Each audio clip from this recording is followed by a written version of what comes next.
Oh, right, this is the feedback session for the innovation survey that we did.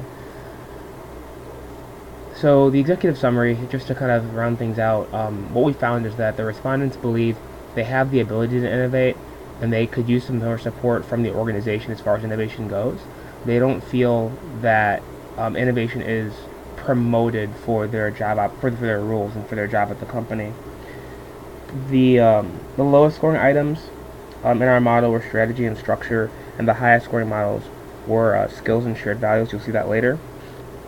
The major themes that we found were more inclusion, empowerment, and focus on innovation if you want to drive that forward. Now, as far as participation, we had 14 of the 20 people that were asked to participate actually complete the survey. Because the goals of the survey were to communicate corporate values and direction, we tried to get a census. We weren't able to actually get that, as there was limited time to complete the survey to meet the deadlines, so we ended up with a 70% response rate to the survey. Now, we ended up with a sample of the population. It's not great for our purpose. It can result in a dilution of the message being communicated and a decrease in the employee commitment and perceived value of the survey. And then, we could also have concerns over who was and who wasn't surveyed. And if we had a little more time, we could have gotten a much greater group, probably the entire group that we were trying to survey. Now, the reason that we conducted the survey was to communicate a new vision and strategic direction to facilitate entrepreneurship and innovation within the organization. The organization is looking to improve its understanding of where the organization sits at present in relation to the vision and making the organization more strategically innovative. In order to stay relevant, organizations must adapt to the new conditions. This requires innovation. And so we wanted to communicate a new strategic direction and to understand the current capabilities in terms of innovation. The timeline for the survey was 8 days that was available, and we were analyzing the results over 7 days. Now, as far as the preliminary research was concerned, we conducted interviews with the C-level executive team, and there was a consensus that they felt in order to be competitive as an organization moving forward, they needed to find new ways to innovate and provide value to the marketplace. Now, one idea was to survey the organization to see if the talent and structure was already there to support greater innovation, or if new talent or organizational structure was needed to execute on that vision. The survey was piloted to some of my classmates for review, and after having it reviewed by my class, a number of changes were made, like changing the wording to the opening text to make it sound less like a research study, making the survey instructions not mention being able to skip questions. We were not able to skip questions, adding a question about reporting relationships, adding a question about the organization's risk tolerance, and adding a question about being able to learn from failure. Those were actually really important questions to ask, and I'm glad we asked them. The model that we used was the McKinsey 7S model, and it's a model familiar to the organization. The survey was constructed using that model, and it really was made to present an emphasis on human resources, more of the soft skills rather than the traditional hard skills. So that's why we used that model. As far as the methodology, we administered the survey in Qualtrics. We designed it using myself with input from the CEO and the C-level executive.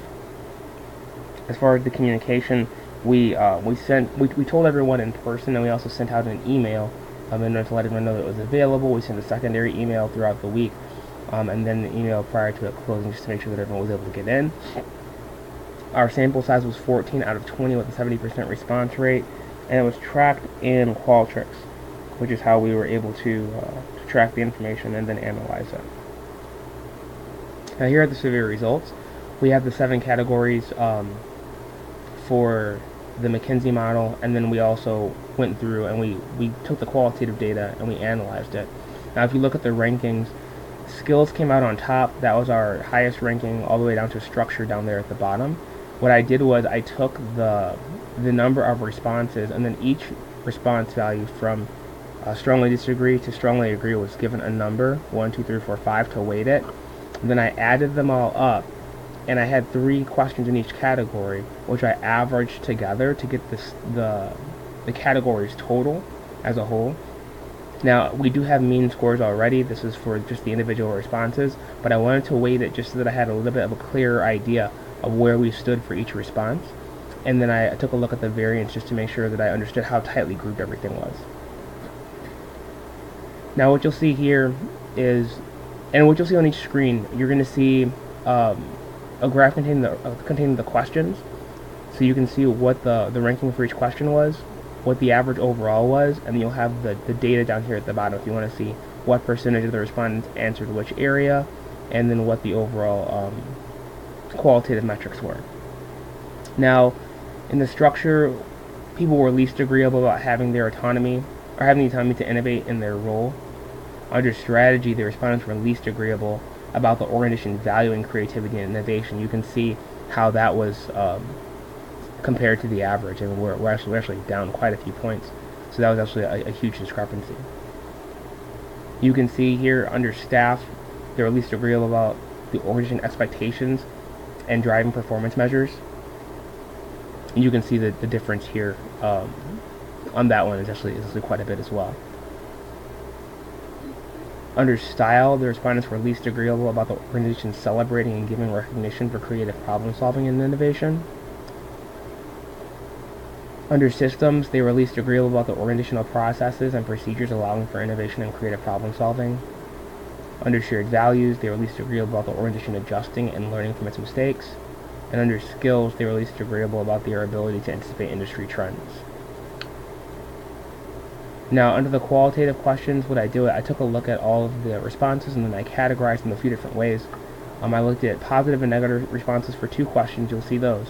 And then I looked at themes for all of the questions, and you'll see those as well.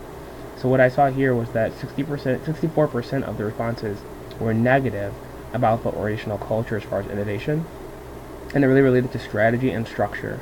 Interestingly, strategy and structure scored very low overall, so it kind of was right in line with our findings. And the selected comment was that the culture is negative and micromanaged, and that was something that we felt needed to be called out so that it could be addressed right away. Now, as far as what could be done to make the culture more innovative, the themes revolved around inclusion and focus, really making innovation a focus if you want to drive that, and then including everyone in that. The selected comment was to delegate more tasks to employees and asking for their feedback on current processes. Here under how do you feel about taking risks in your career, we had 57% neutral results.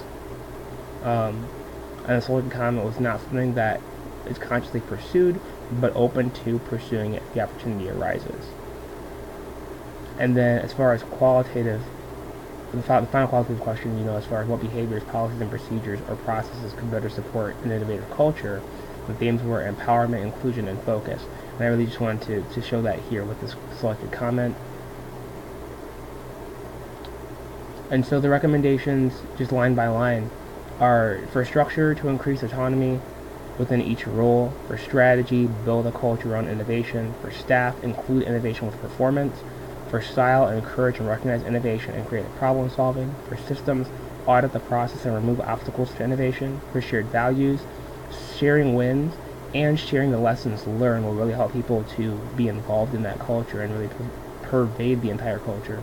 And then for skills, you can train some of the skills, but then build informal teams around people who already have that skill.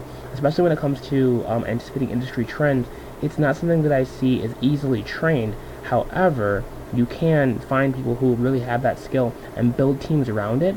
That way that you can share the best practices, really help people to develop that skill, and then be able to make certain things stand back throughout the organization. And those are my recommendations.